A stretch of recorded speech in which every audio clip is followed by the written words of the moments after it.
Tell me a little bit about your story. A little bit about me. Um, 4 years ago, I was like the only black person in my office, the youngest person in my office, and like feeling very within myself, not feeling like I could really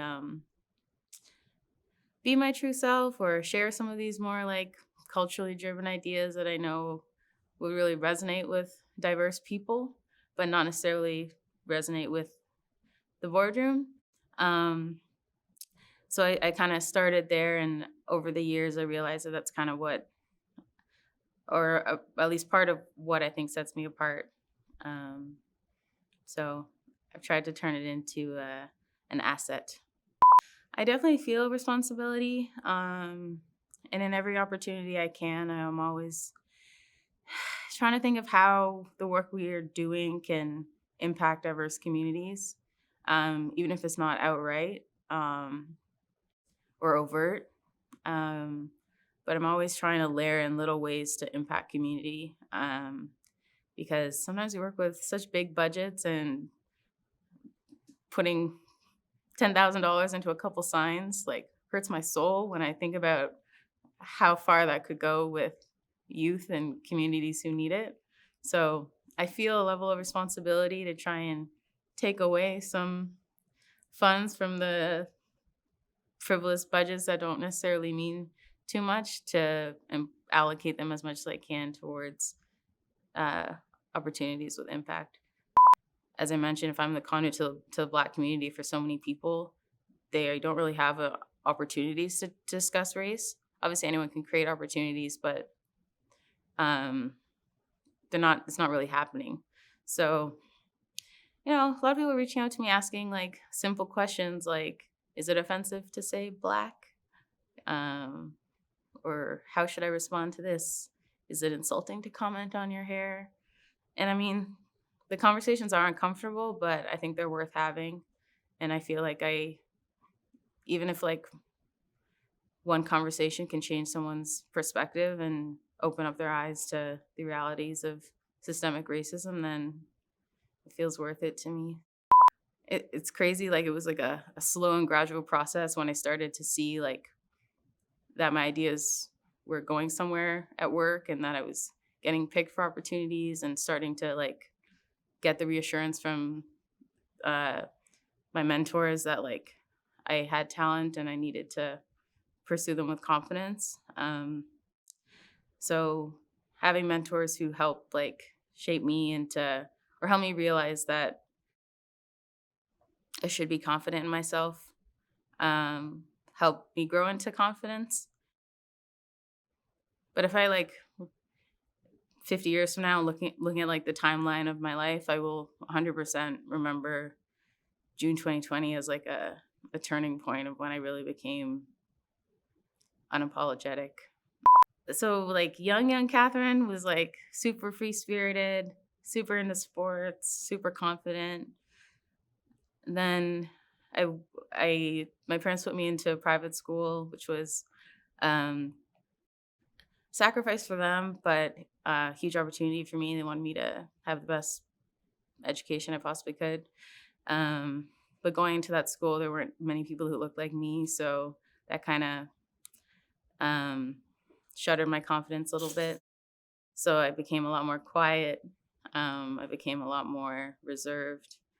Um, and I didn't really feel comfortable talking about race or putting myself out there too much because I tried to like blend in, not stand out, not draw too much attention to myself. Yes and no, because it presented me with so many great opportunities and that I wouldn't have been privy to otherwise. But it also like destroyed my confidence, like completely destroyed my self confidence in middle and high school.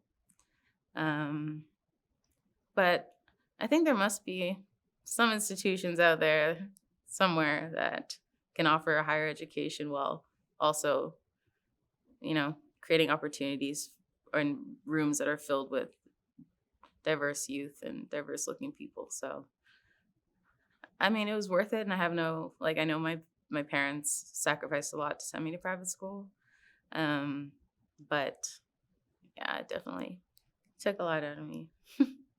I really didn't have many Black friends growing up.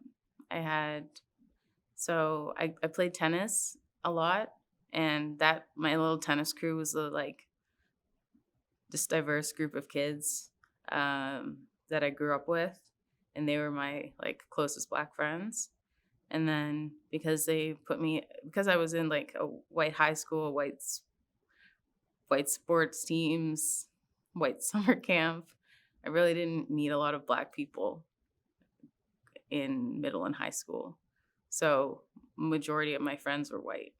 And it wasn't until I went to university and I got to meet more people um, that I made more Black friends.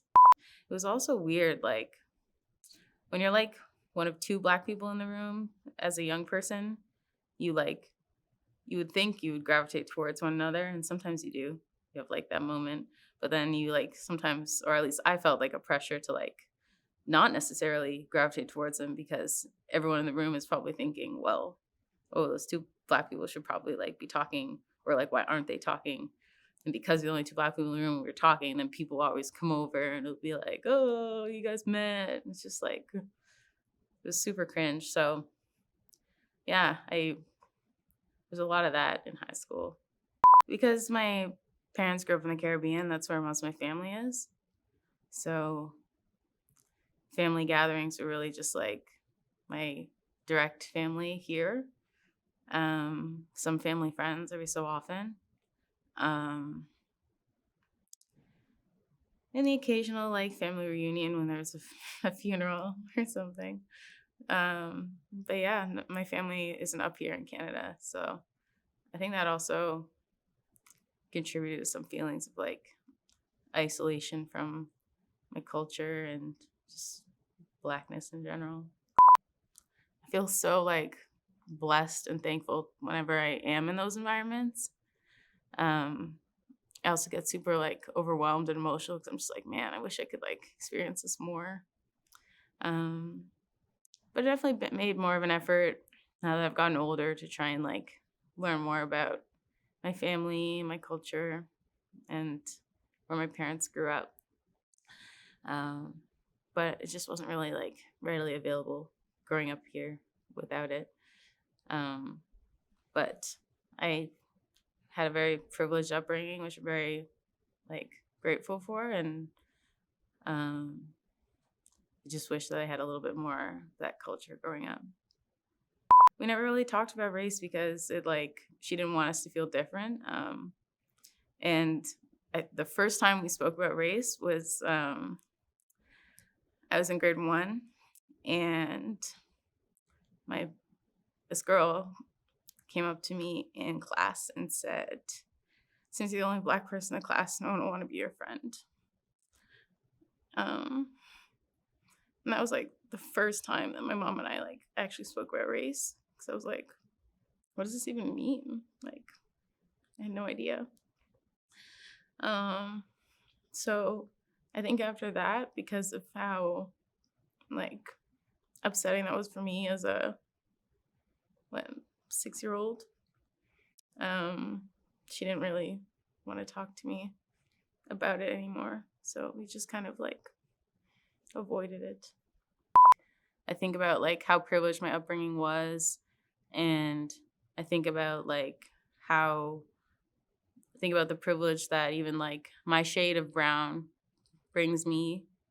Um, so I never felt that I never felt from my peers that I wasn't Black enough, but I've definitely questioned to myself if I was.